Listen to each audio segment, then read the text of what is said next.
Metal Gear Solid Peace Walker is a stealth action game from 2010 and chronologically the second game in the Metal Gear Solid series. In Peace Walker, you play as Big Boss, also known as Snake, also known as Vic Boss, also known as Jack. Fundamentally different in Peace Walker is that Snake's second moving stance has been changed from the prone crawl to the crouching dash. Stalking, or silent movement, is no longer mapped to the D-pad and is part of true analog movement on the left stick. The Soliton radar has also been removed and only appears as an item. Additionally, there is no difficulty selection. Challenge is relegated to the skull rating of each level. A disclosure for this review: yes, I did load up a 100% save game for this, most of all because I wanted to properly test the effects of the mother-based systems on the game. It is my position that a game is best appraised when taken to its extreme limits, especially in the case of meta progression, where the player is incentivized or even forced by merit of a true ending to push the game to this point. I have already taken off points for having grind. Were you to appraise a catwalk for safety and saw that some part of it had unfastened bolts, you would avoid walking on that part and designate it unsafe. You would not need to observe with your feet, with your weight, that it is so. You would skip experiencing it because you have known that it is unstable, that this section of the catwalk that you are appraising is bad. The setting and level design is reminiscent of 3 in the best possible way, as Peace Walker has removed the slag and pointless excess, the filler of Subsistence's campaign, melting it down to a purer, swifter form, aided by the new true third-person aiming system. The player can both see ahead and act in the same moment, rather than seeing ahead and taking action in separate parts. The kind of stealth all these changes produce is much better than Metal Gear Solid 3. Not to say we will be rating each game here in comparison to the previously appraised game, since that would be illogical, as these reviews are ordered on chronology and not publication, but instead that outright Peace Walker has good fundamentals. The superiority of Peace Walker in this aspect is not from the letter of its mechanics, but the spirit, the application or practice, where it would seem that the streamlining of camouflage along with crouch running would invalidate certain aspects of stealth gameplay. The result is instead Peace Walker taking the timing aspect of Metal Gear into the red, the maximum RPM. The obvious motivation being that its original home was the PSP. Players had to be able to complete missions quickly, otherwise there would be no way to play the game in a sufficiently portable manner, such as waiting for the bus, work breaks, or similar situations. This game is light speed. Many S ranks are less than a minute, sometimes less than 30 seconds. And in the most insane cases, which I have only observed but not personally achieved, less than 15 seconds. For this reason, the main campaign seems rather short. This merely unearths the hidden treasure of Peace Walker, the extra ops. Sure, the main missions have story, but only a few of these ops are actually good or difficult. The main levels are only acceptable in layout. They are far too lenient with enemy placement and ability. The extra ops, the best of which hyper-focus on a very specific skill arising from the fundamental design, are far superior to the trivial primary ones, most of all in the fact that they limit your toolkit, or force you to perform certain tasks, such as perfect stealth, Fulton, hold-up, or photography missions. The extra ops also get difficult, where the main ops are left wanting in their actual challenge. The mold into which this speed is cast is the defining feature of Peace Walker, the mother base meta progression system. This is the largest problem this game has. Not only does it encourage incessant tedious grind, but it locks missions behind that grind and bloats the game with a plethora of utterly useless items. The camo system is almost the same, But because of these new applications of fatigues, being that they change your inventory capacity and movement speed, only the different types of camos are relevant, rather than the specific camouflage within those types. The items and high-level tools required to complete the final ops in a reasonable amount of time, where the bosses have titanic health pools and enemies are stupendously numerous or hard to neutralize, are virtually impossible to beat without grinding high-level items. Lethal gear is far more numerous than non-lethal options, but even on elimination ops, you're penalized for using them. You would think that adding this much lethal gear to your game, that murdering dudes wouldn't count against your rank anymore, or at least that on missions where your objective is to neutralize enemies, you would be allowed to use them. Wrong, idiot. Why would a game with over 95% lethal options allow you to use them without penalizing you? That would be stupid, and Kojima is really smart, so he would never make a decision like that. The other problem is that even among the lethal weapons, there's not much reason to use shotguns, SMGs, or assault rifles when all bases are covered better by launchers and machine guns. Even in these categories, there's not a large variety of items, as a lot of them are just slightly modified or worse versions of the same weapon. Some weapons are actually really cool, like the stun shotgun and Fulton cannon, but their use is more niche. Peace Walker ultimately does not go far enough with its zany designs, both in the sense of its items and its systems, or the player's capacity to apply them within the mission-based structure of the game. And before we get to level design, I really just want to say what a missed opportunity it was to have more zany stuff in the game, like more wacky, out there stuff. We really missed out on Vic Boss carrying a lightsaber. We missed out on spaceships, hovercraft, hover tanks, lasers, and just shit like that. Like, it's the 70s. Couldn't you just go crazier, like a little crazier with the sci-fi stuff? Star Wars was in the 70s. Just give him a lightsaber, bro. Give him ninja gear. Give him an HF blade. We were missing the HF blade, okay? And I don't care about continuity. I just wanted to say, like, come on, bro. Dinosaurs, guns, and robots are awesome, okay? Just go a little further. Add ninjas and lightsabers. That would be epic.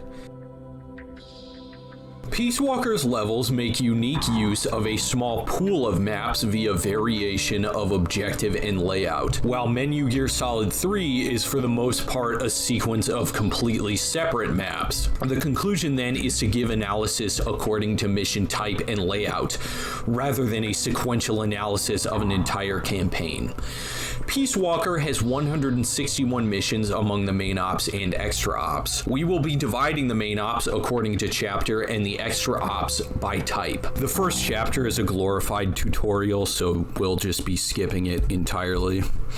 The second chapter is already much better. It introduces the Scout Sniper. The stealth gameplay here is challenging to some degree. Not a great deal since these are main ops, but nonetheless a better part of the game than the first chapter. The Scouts are easily the best novel addition to Peace Walker. In Menu Gear Solid 3, the wilderness sections often feel strangely void of enemy patrols, or the patrols present are too passive.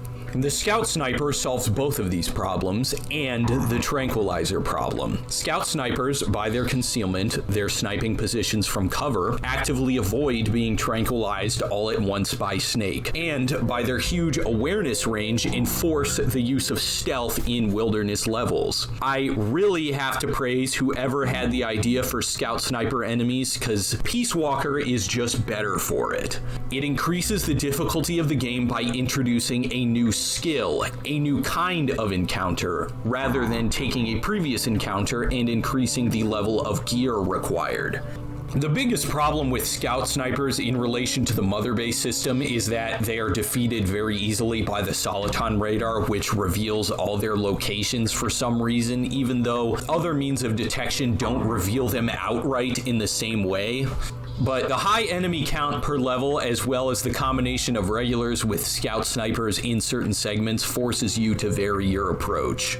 The third chapter had as much potential as the second from the way the first level here is designed, with the shanties allowing Snake to use height to avoid the enemy patrols. The first level, however, only has this one segment, which itself is trivial to complete. It returns later for a much better level in the extra ops. The action level, the quarry shootout, could have been very exciting if perhaps the quarry had structures within it as the previous level did, or if there were more reason for you to move out of your spawn point, but no such designs are here, and it comes out in practice as a boring shooting gallery. The underground sections, I will say, are almost good and comparable to the Wilderness Scout sniper levels of Chapter 2, letting you use the semi-maze layout of the base to wind through the enemy patrols. The torture sequence is the worst in the game, and on the PSP emulator I originally played, the QuickTime event was so insanely stringent that even the turbo function of my controller could not deal with it. It's not so bad in the HD version, but the fact that Kojima is over 20 years into his career as a professional game designer and thinks this QuickTime event garbage is necessary is incomprehensible and absolutely unjustifiable. I got it done though without turbo somehow, so as far as I can tell, they made the QuickTime event much more lenient on the console version. The actual escape mission itself isn't terrible, it's just not up to par with the stealth of the other underground base missions. The Peace Walker first battle sucks. Chapter 4 fucking rules. Yes, the boss fights are easy, but the layout of the missile base is amazing, both for the infiltration level and the action level that follows it. Plenty of cover, varied in size, with tight angles and patrols that cover significant ground. Included as well are the UAVs or kidnappers, which can't be downed by tranquilizers, providing an outlet for your expanded mother base toolkit. The two Peace Walker battles here are a meme.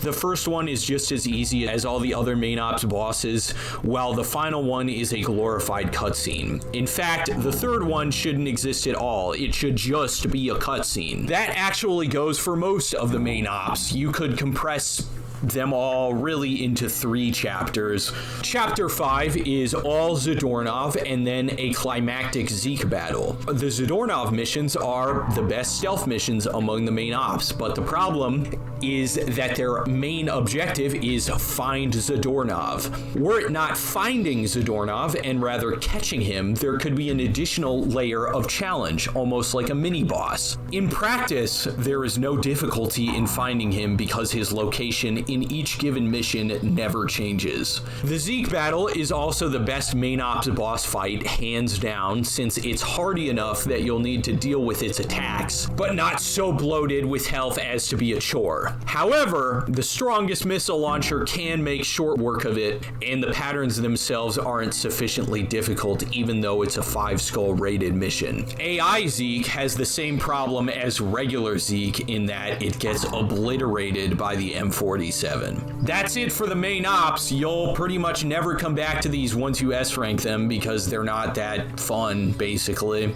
Now the real game begins. We're gonna skip the first few missions and head straight to Fulton Recovery. The concept here is pretty cool and a better alternative, at least in Peace Walker, to the traditional get to the other side of the map objective. But the problem in this mission group is that they're not that difficult. They only get up to 3 skulls. The best of them is probably mission 17, since the scouts cover so much ground and force you to move accordingly. Target Demolition has 1 bad mission and 2 good ones. Extra Op 19 is good, as the larger map makes traversal a necessity, and the trooper close to the target, as well as the watchtower guard, both need to be accounted for.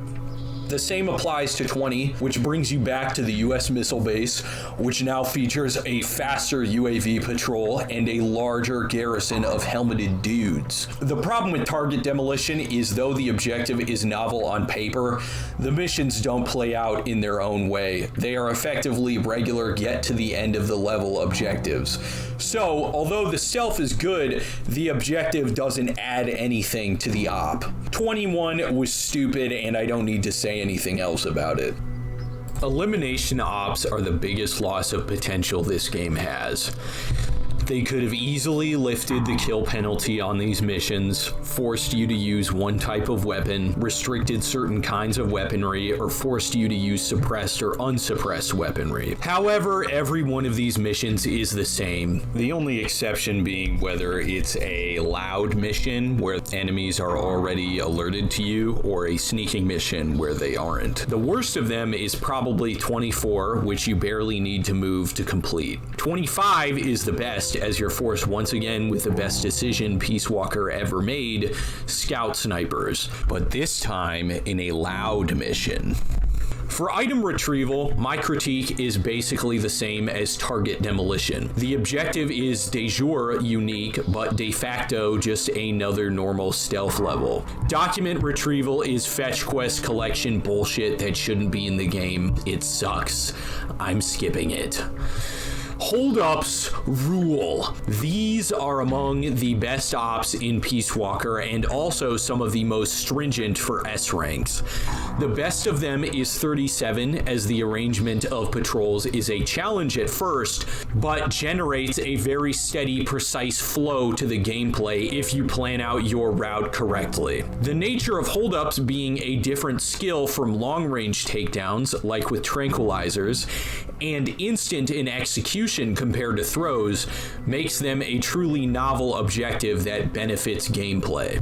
Defense missions suck. For a solo player, it's just boring. They might as well have added a survival mode instead, as that would have been much more fun. Perfect stealth is another great part of Peace Walker, bringing back the old-fashioned European extreme. This should have been the minimum, the standard for difficulty throughout Peace Walker. The problem with some of these levels, such as 46, is that there aren't enough scout snipers in the jungle to threaten your concealment. 47 rectifies this problem. Mission 47 and 48 are the best missions of this type, and some of the best in the game. 50 is given red skulls, but the difficulty comes more from the time limit on S ranking it, rather than any threats of detection as in 47 and 48. 51 through 56 are all either stupid gimmicks or are easy S ranks that already belong to some other type of mission. They should have been cut out of the game. Yes, mission 56 is easy. Just wait till the timer reads 4:16 and fire at the middle barrel. Why is this even in the game? The photography missions had some potential, but only the one in the US military base, Extra Op 58, is actually good. The reason for this is that the commander's patrol is super fast, so in order to catch him at his first stop, you have to be both precise and expedient. The error in this is that a lot of the map ends up not being used. This is a problem with Mission 57 as well, along with it being too easy. Ghost photography, on the other hand, what a miss. This is the S rank I was talking about that you can do in under 15 seconds.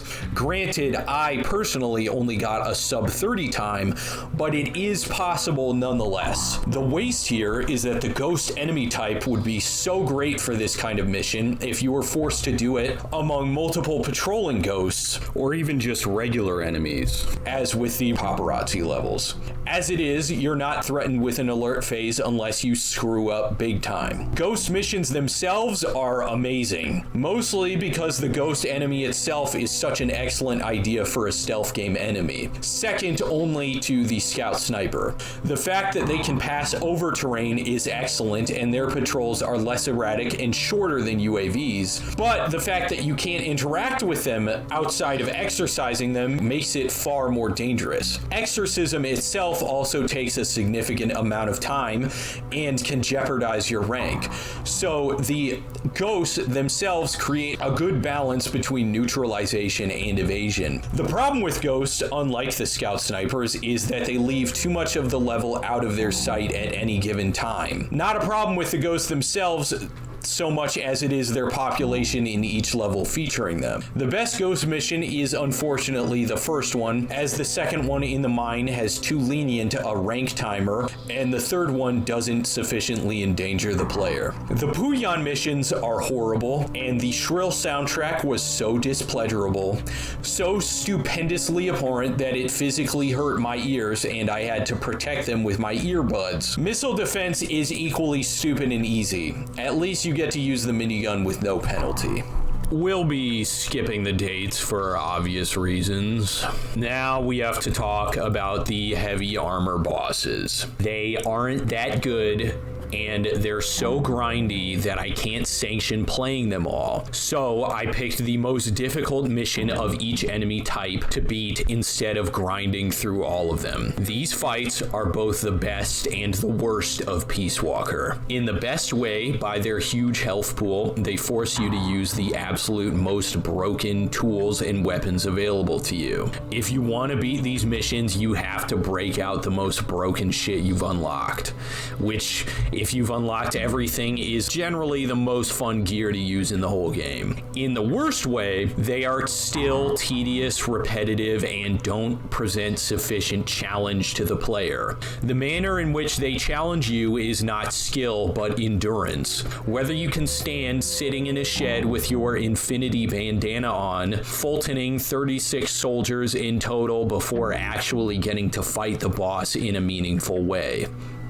The APC is easily the worst of these bosses because of the sheer amount of soldiers you need to Fulton, the tank being close to the best. I hesitate to say that the chopper, the raider, which I fought, is the worst type merely because it's so insanely, it's actually challenging to beat solo going in loud. The stealth route isn't exactly hard, just as I said before, very, very boring. So purely incidentally, the tank type is the best of them, as the soldiers required to be Fultoned is less than 30, although only by 1, and it has a less absurdly destructive attack pattern than the chopper, where you're practically doomed if it sees you out in the open. Beyond heavy armor are the Peace Walkers. Similarly, with heavy armor, I'm not going to waste my time on lower level bosses that only exist for the sake of grind, so I skipped straight to the Red Skull max difficulty custom Peace Walkers. The problem with this group of bosses is that though they are reasonably durable given the highest level gear, and thus beating them doesn't take insane amounts of time as with the heavy armor bosses, they don't introduce new and variable attack patterns to differentiate themselves from the normal Peace Walkers. Simply put, though they numerically conform to Peace Walker's portable design, the customs don't sufficiently challenge the player's abilities. This is not to say they are bad bosses outright, just that they are slightly above average. There is no argument that these are absolutely easy bosses. There is some challenge to them, and it is good. The new attacks that they do have are very cool and do make you approach them in different ways from their normal counterparts. Specific accolades go to Chrysalis's new use of the missiles and its railgun, Cocoon Customs machine gun and cannons, and Pupa's faster movement and different novel movement patterns. The dinosaur missions. This is the real deal. Snake meets this cat, Trenya, that offers to take him to Monster Island, or the Island of the Monsters, where he can hunt these giant mutant dinosaurs. According to my research, these guys are from the Monster Hunter series, and this whole thing is a tie-in to that. These missions are honestly awesome, the best of them being Gear Rex at Mother Base. The Twilight version of each mission is the same map with different lighting, so I'm not counting it as a separate boss. Rathalos and Tigrex each have issues. Rathalos spends too long flying and being passive in the distance, and Tigrex basically only has one attack. Definitely not the worst thing ever when it comes to these two bosses, because although Tigrex is pretty uniform in its attack patterns, it is still challenging. It does get you moving around the map. This is the same with Rathalos, although Rathalos, a better variation of attack patterns. The problem with Rathalos is that it just doesn't apply them as consistently as it needs to. This is also a small side note, but Rathalos's triple fireball, the triple aerial fireball specifically, makes the game stutter intensely. It almost grinds to a stop on the PS3 HD version, and this is definitely a bug they should have ironed out. I've never seen something like this in an HD release, ever. Gear Rex, in its first 3 appearances, isn't very threatening, but on the deck of Mother Base, it can kill you instantly with almost any attack. The part that Mother Base Gear Rex brings back that the Arena Gear Rex misses is awareness.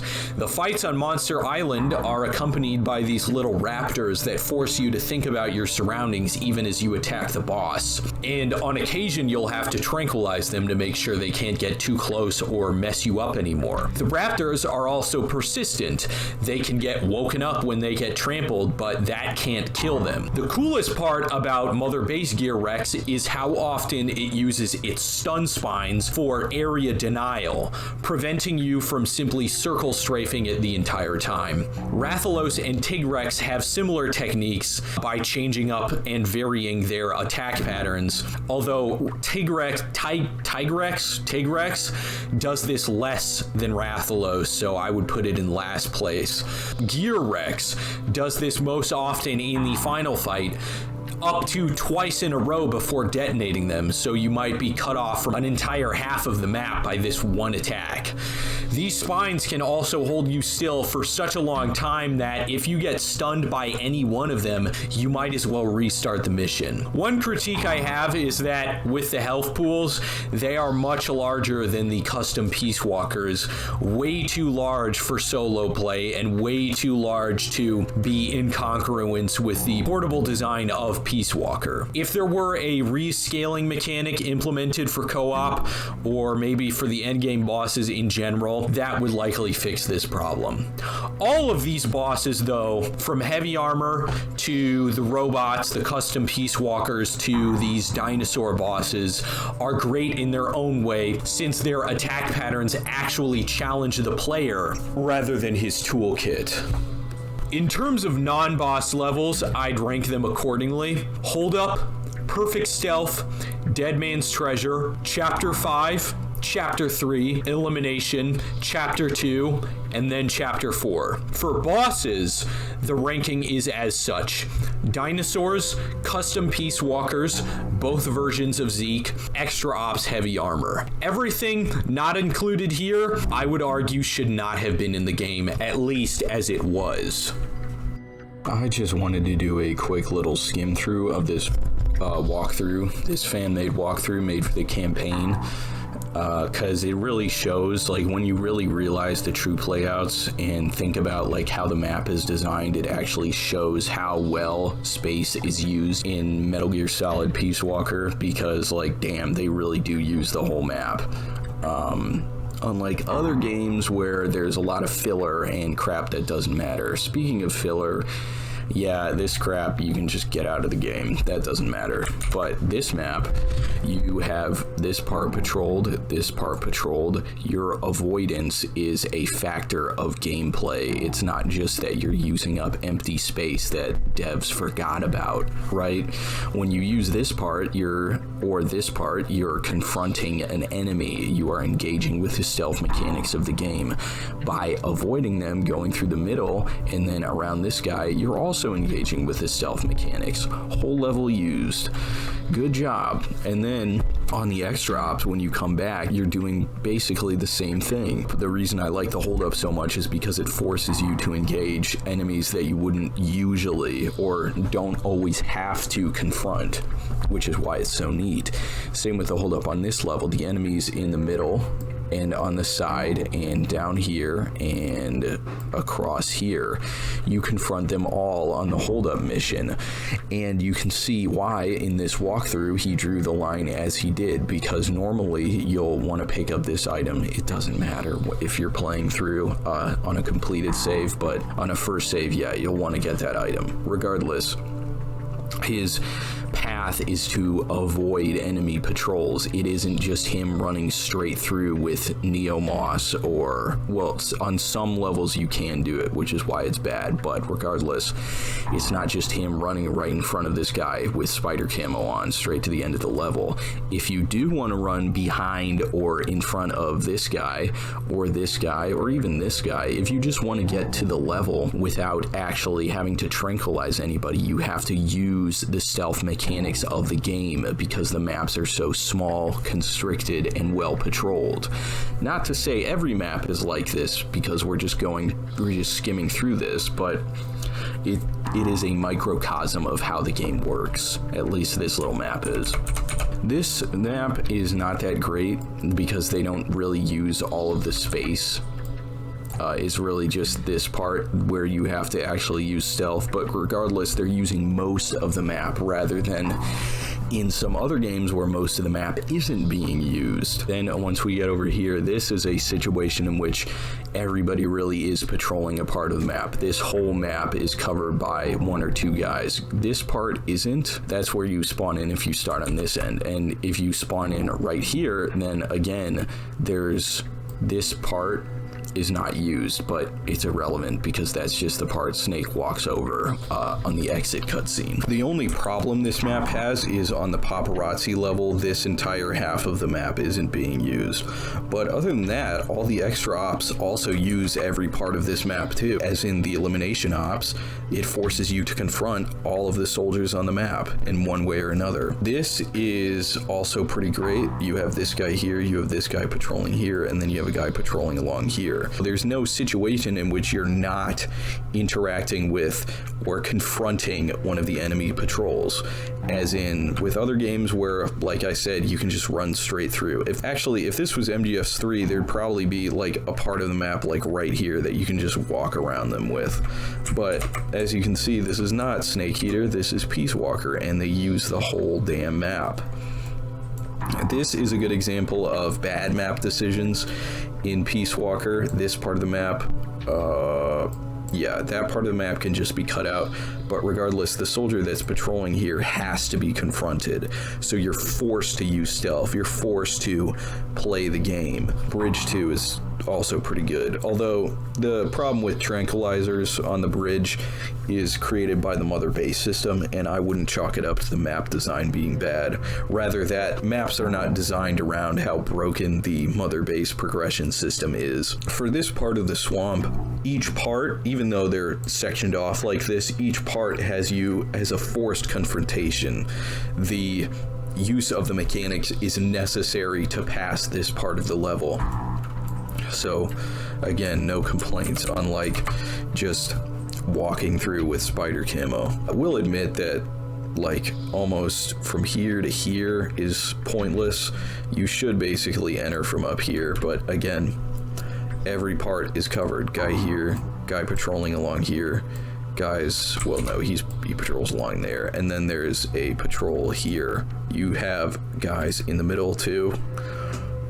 And then I believe there's a guy that patrols down here. But regardless, see how every part of the map is covered? There's no section you can just walk into. Even in Neomoss, if you want to walk up here or down here, there's always someone to look at you, potentially. This is a good example of maybe not so good use of space, because the shed on the boss fight, this part, is just way too good. It's way too good in every situation. So I will say that, yeah, the farm boss fights are not very good. However, there is something to be said for the destructible environment, like with the box, all the little boxes here, here, here, here. The fact that this is still a really good hiding space, but this is destructible. This part also could have been better designed. The destructible environment lends a lot to this level that it doesn't otherwise have. but for boss fights could definitely be better with either the removal of the shed or more parts that are shedded, or just putting more sheds into the level so there's a reason to move. The Camino de Lava is generally a victim of bad troop placements, not so much that the level has way too much floor space. Like this route here that he's explaining is something you'll take for pretty much almost every op except the ghost ops, which is why the ghost ops are so good, because you're forced to pick something up there. But other than that, yeah, this is a victim of bad troop placement. They could have added more troops here and along here. Like, the fact that there's no troop here is just silly. The junction is really good because you have, on the first time at least, because you have this sniper up here covering most of the ground in the level. You start, I believe, right here, and I actually think that's bad. I think you should start up here. So there's a little wasted floor space, but nonetheless, the fact that the sniper can see almost like, I want to say he sees like all the way over here, depending on where he is, and then you can have another sniper that sees all of this, right? So you have this whole intersection covered. Not only that, but you also have it covered by regular guys. So this is a really great example of them intersecting sight lines of different enemy types, though they did waste this part of the floor space. I think the troop placement's good. I think they cover most of the floor space on this level.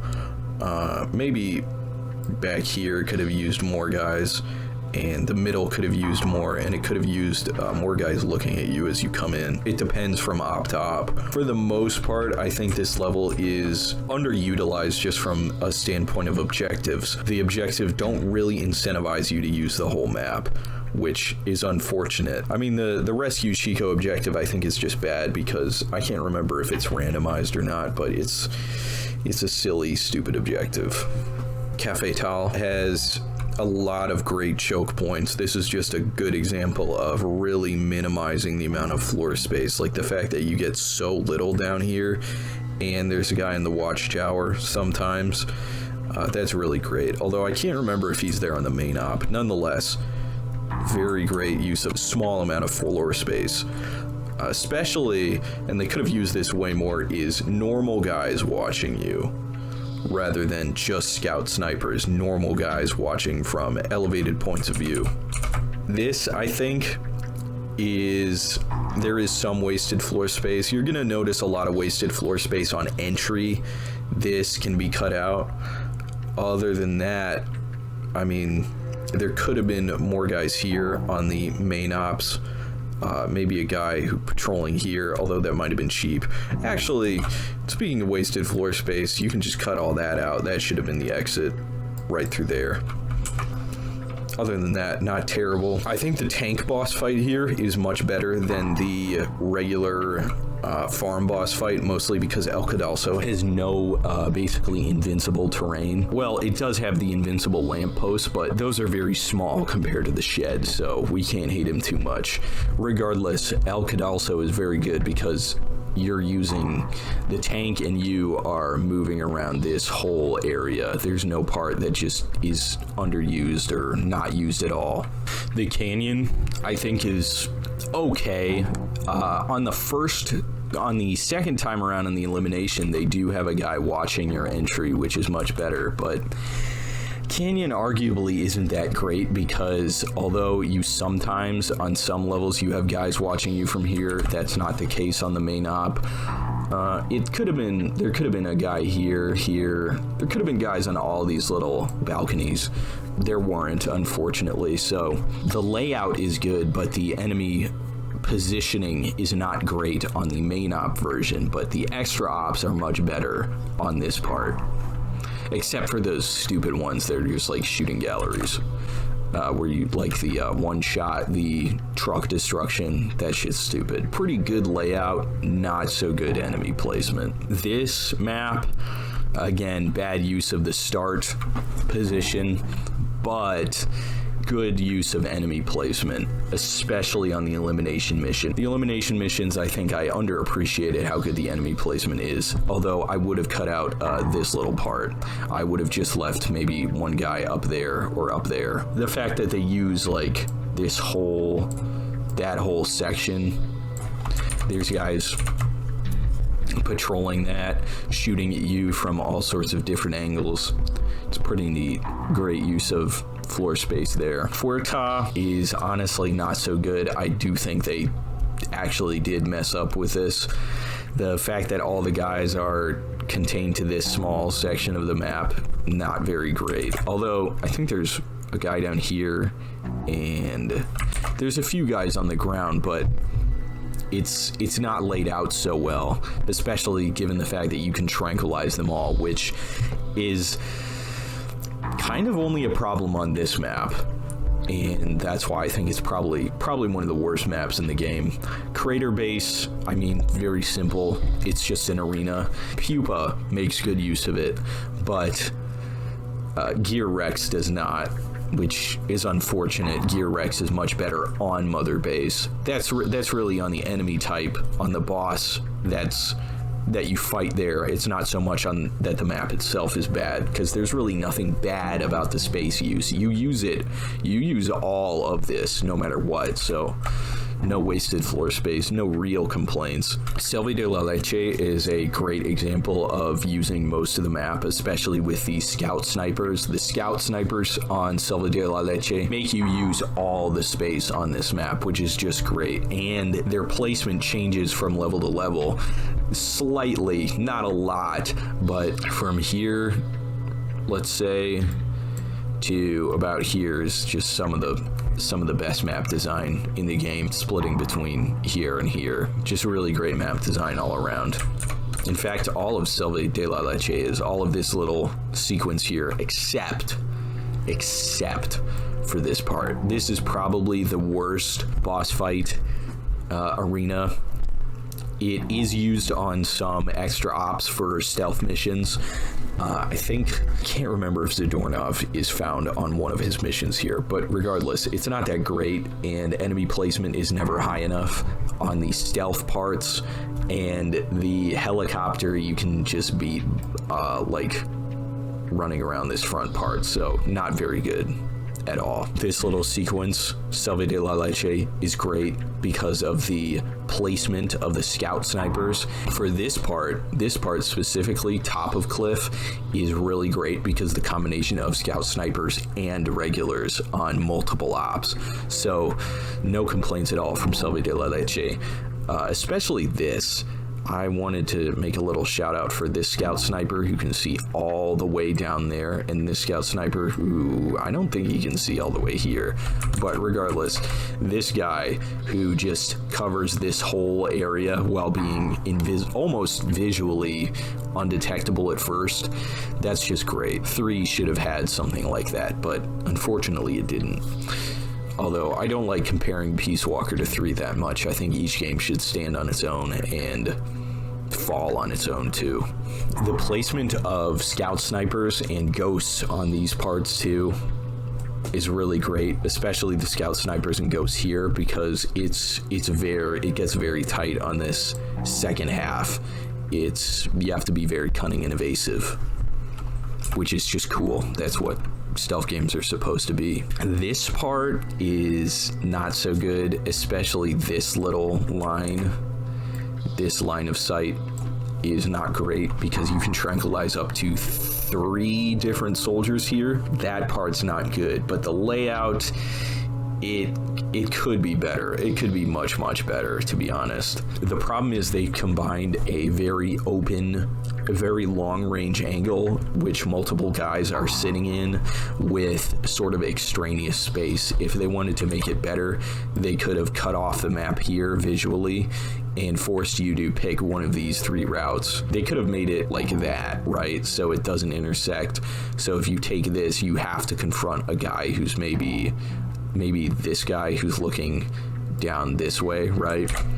But they didn't. So it's really a bad bad angle construction on this part. The Chrysalis map is pretty open and pretty difficult for that reason, but the changes in elevation don't really have much relevance to gameplay, so I can't say this map is that amazing. Chrysalis itself, though, is a well-designed boss, so the fact that the boss is good on this level sort of makes up for the fact that the level itself isn't much to speak about. This level is great, although the enemy placement is too lenient. So in this case, it's the opposite. The layout is good, the enemies are not. Given the enemy placement, you can actually see why the map isn't very good, because this normie right here explains that given his route. If you cut out this part, you kind of just go all the way around here, which is not very good with the layout. There should have been more enemies along here.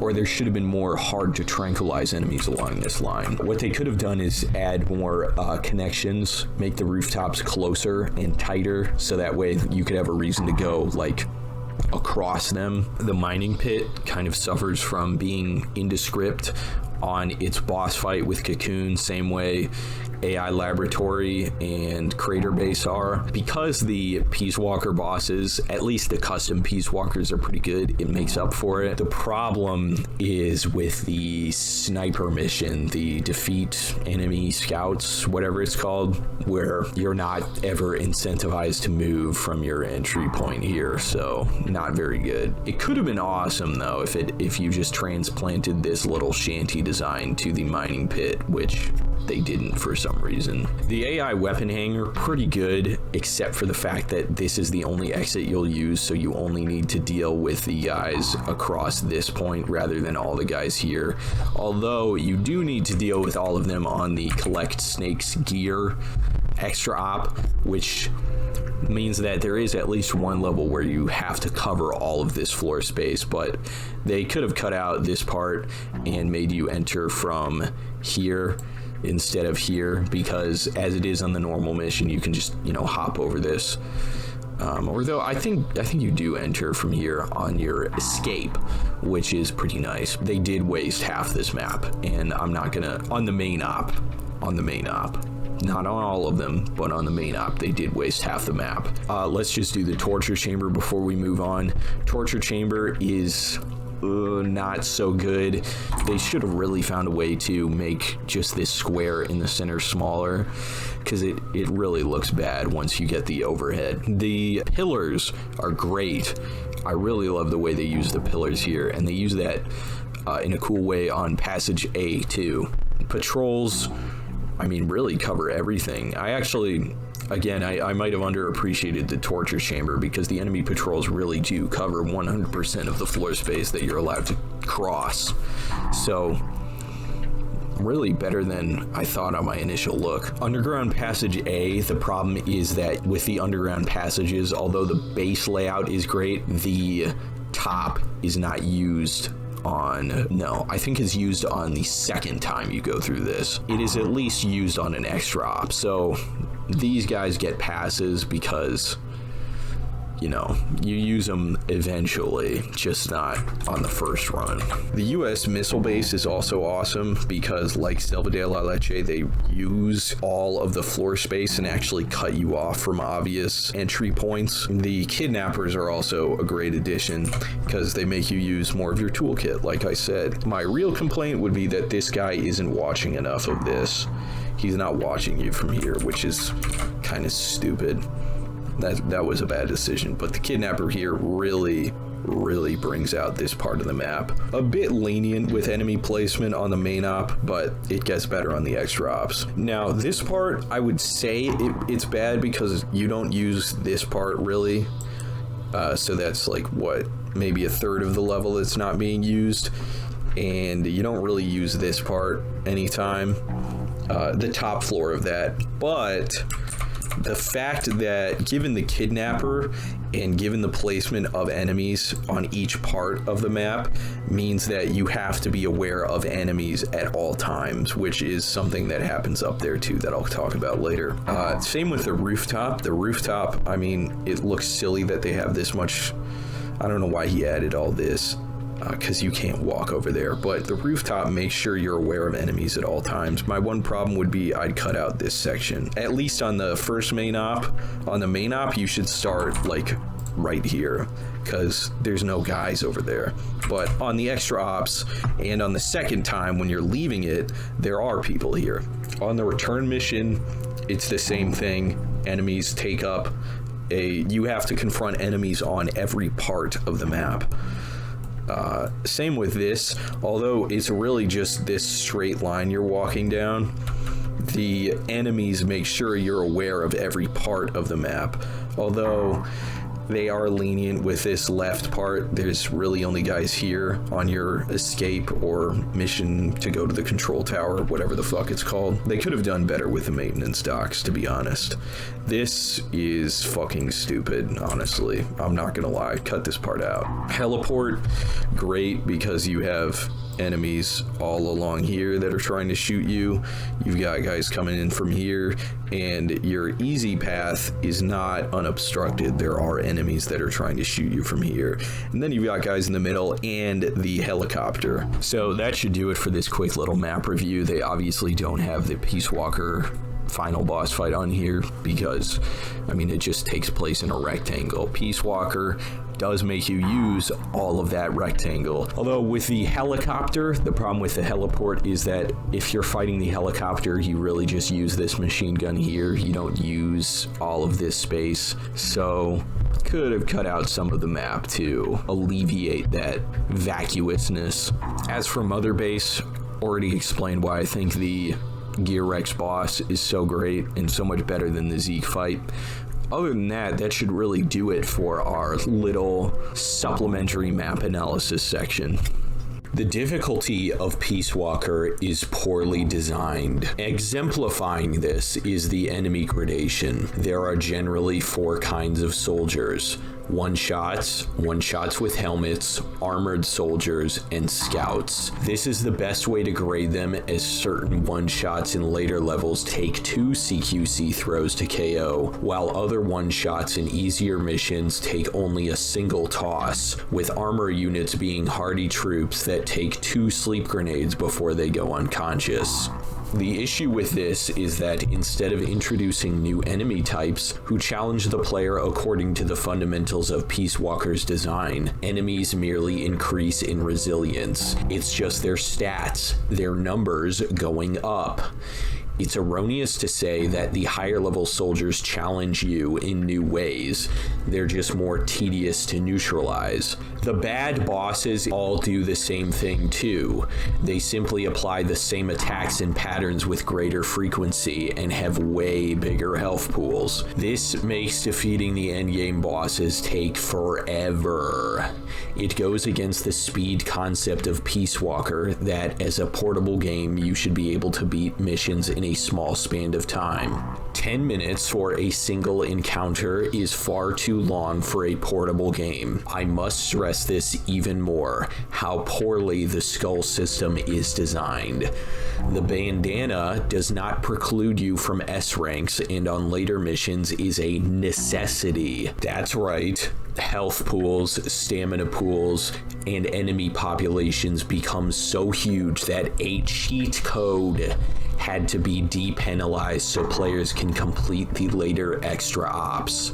The difference between Peace Walker's skull difficulty system and console Metal Gears with their traditional difficulty settings is that the enemy types of each section in the console game are designed around a maximum, where difficulty can get no tougher than European Extreme, which is the ultimate premier stealth challenge offered by the game. The inverse, the skull system, is designed around no easier, such that enemies can't get any weaker than the first mission played with the most broken gear. It's not a gradation of mechanical challenge where enemies have more acute senses or are more cunning or have greater alacrity in order to put the player's skills to the test. It is a gradation of statistical strength such that the player's items are put to the test.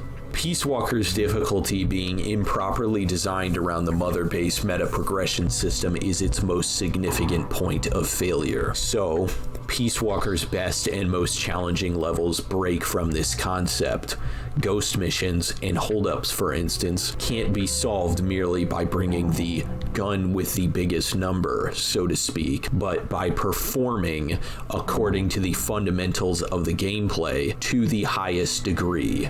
What could have been done is have an adaptive difficulty that persists across all missions. An adaptive difficulty similar to God Hand, which is extra appropriate since they both measure difficulty with skulls. Enemies could start at low attentiveness and raise their sensory abilities when your presence in enemy territory becomes more pronounced. Their attentiveness could get lazier if you're a dunce and get detected all the time. Based on mission performance and style, enemies could change their gear, their number, and maybe even lengthen their patrol distance. These specific changes would create problems, as it would introduce a kind of uncertainty in enemy activity that's uncharacteristic of Metal Gear Solid, but I'm sure devs could account for something like that and rectify it. Furthermore, this could provide a gameplay reason to go in loud, guns blazing, such that it would decrease your present difficulty rank purposefully. This, however, is all speculative, and the actual problem remains that low difficulty soldiers, low difficulty missions, due to the mother base mechanics, end up becoming trivial filler, whose presence in the final product is questionable at best. The QTEs also suck. Get them out of the game. Why are they here? The fact that the dialogue is so much less corny and the game is so free of stop and listen codec calls and cutscenes. Why ruin it with such a stupid decision? It's very frustrating that Kojima can't just make a good decision. He has to make 3 different bad ones at the same time. The removal of tactical reloads? Why? Why would you do that? It was just a cool little thing that added a little amount of skill, a little minute flavor to gameplay, and now it's gone, done for. It went bye-bye, and Peace Walker is just that much worse. A much larger misstep, more like a pole vault into a tiger pit, is the mother base system. I've ragged on long enough about it, but do not lock items behind grind. Balance items properly. Provide the player with all of them at the beginning of the game. If there is a progression system, make it matter. Don't make it grind. Grinding is a means to an end. It is actively harmful for a game to have it, as it's simply a time barrier separating the player from the full experience of the game in question. Meta progression is different, and in this case, less meaningful than actual progression. Actual progression is in the player's control based upon gameplay performance and is tied to in-game time, such that hitting a certain level of progression early or later is relevant to gameplay and is mutually exclusive in its possibilities, such that any choice made in a progression system generates relevant differences in gameplay. Meta progression puts the player at the mercy of random number generators or repetition or mindless accruement of currencies or resources, none of which are direct results of player performance, but only indirectly tied to it. In many cases, even the worst players can achieve reasonable meta progress by essentially bashing their head against a wall. It is not good gameplay. It should have been removed. I do want to touch on this before engaging in the philosophy of the work, that one of the best spy thriller elements of the narrative which is wasted, and yes, this is just a plot critique, so it's accidental, but I still do want to state it, is Dr. Strangelove seeking Snake's sole knowledge of the boss's true mission. Since her objective is an artificial recreation of the boss, it's imperative that she knows whether she truly defected, as that information would compromise the result of the Peace Walker project were it true. But it's also important to her personally, as she desires closure for her relationship. On the other hand, Snake's understanding of the boss's true mission, until the dissolution of the Soviet Union, is a secret that technically not even he has the right to know. Closure which is his alone to cherish by merit of his participation in Operation Snake Eater, by right of being the boss's executioner, and furthermore imperative to keep away from the mind of Dr. Strangelove, as it would only result in the completion of the Peace Walker project, where only catastrophe would follow. This little dynamic is just cool, but unfortunately it ends way too quickly, as Strangelove somehow just figures out what happened, although it could be that Coldman told her. I don't know. It's not really relevant how it ends, simply that it does. The theme of Peace Walker is deterrence's end, or rather, its end state. To this, Snake and Kazuhira Miller have formed the Militaires Sans Frontières, the Soldiers Without Borders. They are approached by a KGB agent undercover in the Costa Rican government, offering an unofficial contract to the MSF on Costa Rica's behalf to neutralize the activity of a security company deploying into Central America, threatening the KGB's disruption of the Cold War ecosystem.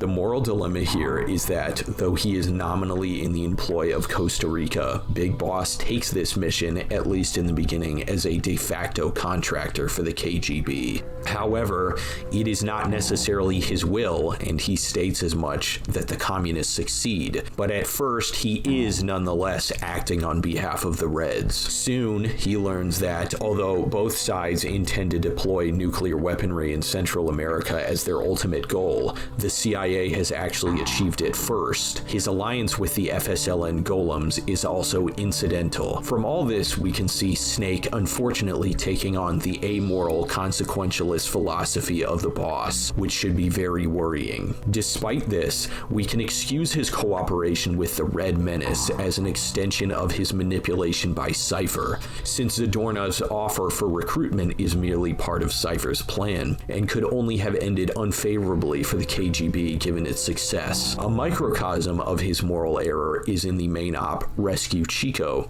where he demonstrates agnosticism towards the FSLN struggle, which, though nominally and incidentally favorable to the church, is in fact only allied to the heterodox modernists, and in actuality opposed to the true holy order.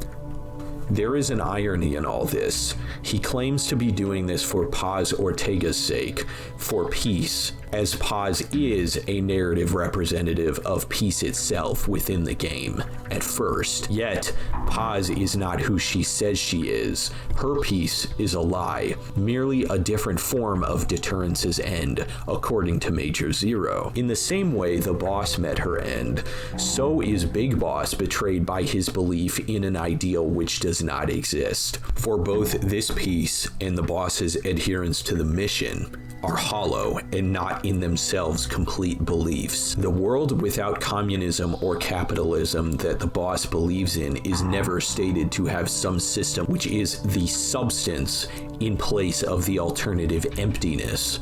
Likewise, Paz's false peace, being the mere absence of conflict, is illogical, for true peace is not merely the absence of conflict between good and evil, but the absolute triumph of good over evil, such that a holy order, a unity in the Sacred Heart, reigns over the earthly realm. Such a triumph can never exist according to the ideals of Paz, which, in Paz's case, are fabricated by Cypher to exert soft control over Big Boss, or ideals of the boss, as both deny the existence of absolute good and evil. Thus we can foretell Snake's doom, both moral and material, in falling for the lure of a ghost.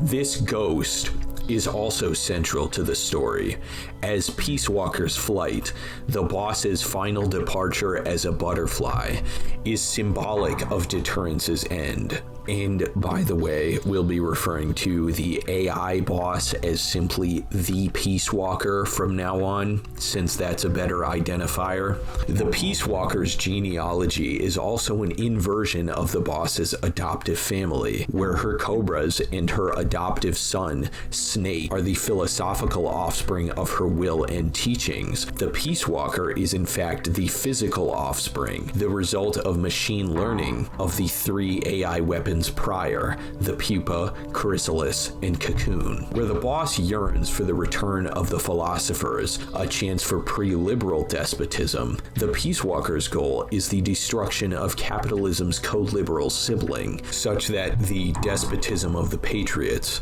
the offspring of the philosophers, will reign. Cypher sets the trap for Snake perfectly by luring him in with this ghost. When he learns of its true nature, a mechanism of catastrophe that even Peace Walker itself does not understand, for when its understanding arrives, it self-terminates, he feels obligated to stop it, as that is the only remainder of his mission as a hero, the mission metaphorically bestowed upon him by the boss, to justly prevent catastrophe wherever it might arise. Cypher's invitation, coming from a KGB source, an unknowing asset, makes the urgency all the more convincing to our hero. Ultimately, his participation in the Peace Walker incident, his recruitment of Dr. Emmerich, his unwitting assistance to Dr. Strangelove, as well as his recruitment of her later, all leads to the culmination of Cypher's deception on the deck of Mother Base.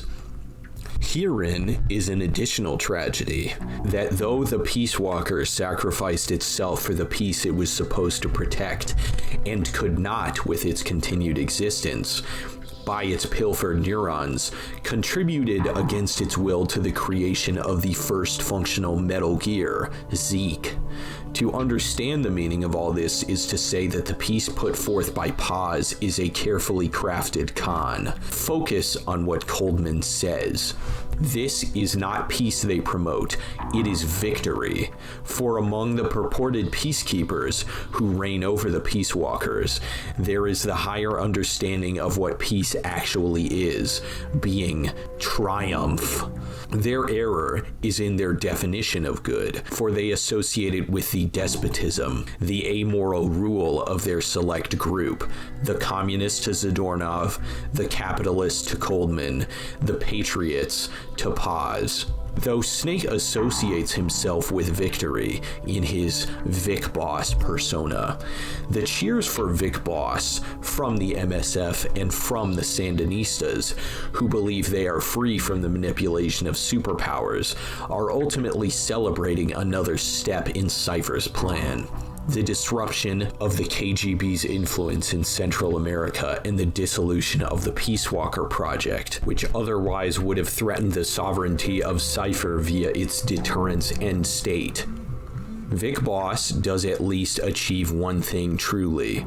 He does, in his battle against and subsequent reawakening of the Peace Walker, prevent a global thermonuclear holocaust, which Cypher clearly could not have accounted for. The exorcism of Peace Walker's last remaining programming, migrating butterflies, a symbol of peace, represents that Vic Boss has finally surpassed his former commander and fulfilled her will, even if only in this moment. Where the boss could not prevent the nuclear attack of the virtuous mission, Vic Boss, in reenacting their final moments together, forever parts with these phantom pains arising from his duty as her fellow patriot. So too does Strangelove receive closure, witnessing what the boss truly wanted. Vic Boss, Snake, Jack, finally becomes Big Boss, watching the ghost of his former commander departing forever. This is perhaps his finest hour,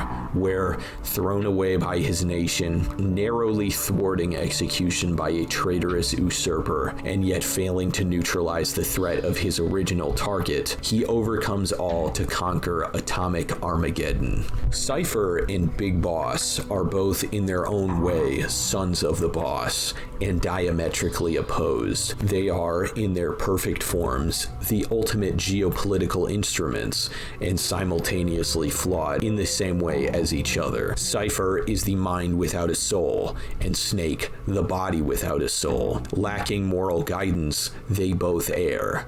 Snake says that he was made to fight. He can do nothing else. He sees himself in the hell of war forever. He is a gun and can be nothing else, but at the least his justice is truly a deterrence to injustice, despite its impurity. Where he aims his new weapon, the MSF makes him a hero. Cypher, on the other hand, must exert control. Cypher is an electron, the invisible mind and single will which governs a world where borders are only superficial. Pause, as Cypher's proxy offers a compromise, a conjoinment of these two parted remainders of the boss, but she is preying upon Snake's moral error and his love for the boss. Cypher believes that merely because the boss's mission was the dystopia of the philosophers, that according to her immorality, being a mission as it is makes it the correct course of action. In this final hour, Snake denies Cypher's offer. The time has come and he still refuses injustice, refuses despotism. Is he still a hero? For his sympathies to the communist Sandinista golems, perhaps not fully, but it is undeniable that even if he does not want to be one in name, that he regardless wishes to do good and impart justice as a hero does. The trichotomy of the Americans, the Soviets, and Cypher is the times that Snake refers to in the final cutscene.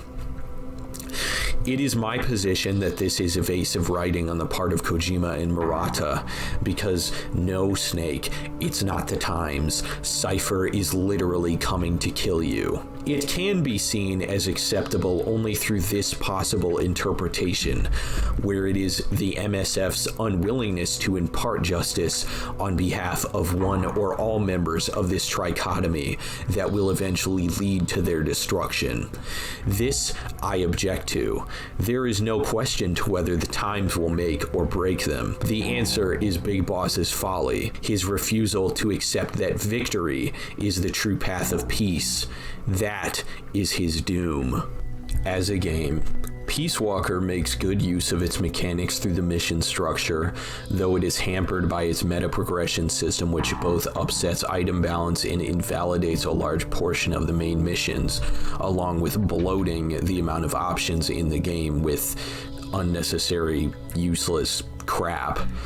Furthermore, though it does get sufficiently difficult, the game is, as a whole, not challenging in a fashion congruent to the mechanics, and many parts of the game are simply too easy. This game is expansive, both in mission design and item selection, but it does not always mandate or invite the use of most of its arsenal. The normal enemy design, with the exception of the snipers, the ghosts, and the UAVs, is outright bad. The best bosses of the game still have their issues, even if those issues are minor technical bugs. The excellence of Peace Walker is the portable design, the velocity achieved by way of the core gameplay upon its plethora of operations. With such a sparse map pool, it is indeed a feat of level design to create so many excellent missions. In terms of net merit,